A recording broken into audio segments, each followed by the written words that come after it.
ngayon. Tayo sa Tagaytay guys.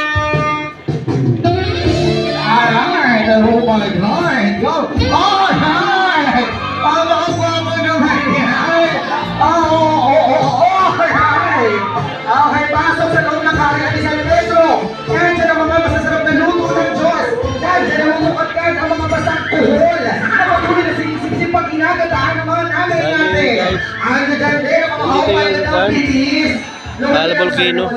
Luhod ka lang po. Labanta guys. Luhod lang. Sir, bakit ang bilis mong nakuha yung barter? Is it a talent or do you have any gadget using map? Just Hindi lang gaano makita. Inside the paradise? Makapal yung uso. Meron na. Kaya, Meron ka bang ginamit? Bakit ang bilis mong nakuha ang garter? May sila. Ano ba? May sila nila. Andyan yung pinyo po ng kasal guys.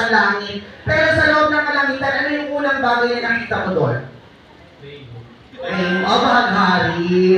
Oo, sa bahaghari po, kinukonsider mo ba ito as good memory that you will cherish forever? Ngayon, do you consider it as heavenly experience? Heavenly experience. Sabi mo, yes, heaven. Yes, heaven. Alright, ngayon mo malungkot ka naman, sir. Okay, sa lahat ng lalaki na dito makinig maligaya, ano man ang estado ng buhay mo, single ka man or taken, ikaw, sir, nakita mo yung mga magagandang bagay sa loob, pero hindi sa kaalaman ninyong lahat. Ito ay masamang pangitay na nasasanayan ninyo. Ang mga lalaki dapat hindi lamang nasasanay na makita ang magagandang tanawin o magagandang bagay. Dapat lahat ng lalaki ay nakahandang harapin ang anumang pagsubok na hamon sa iyong pagkalalaki.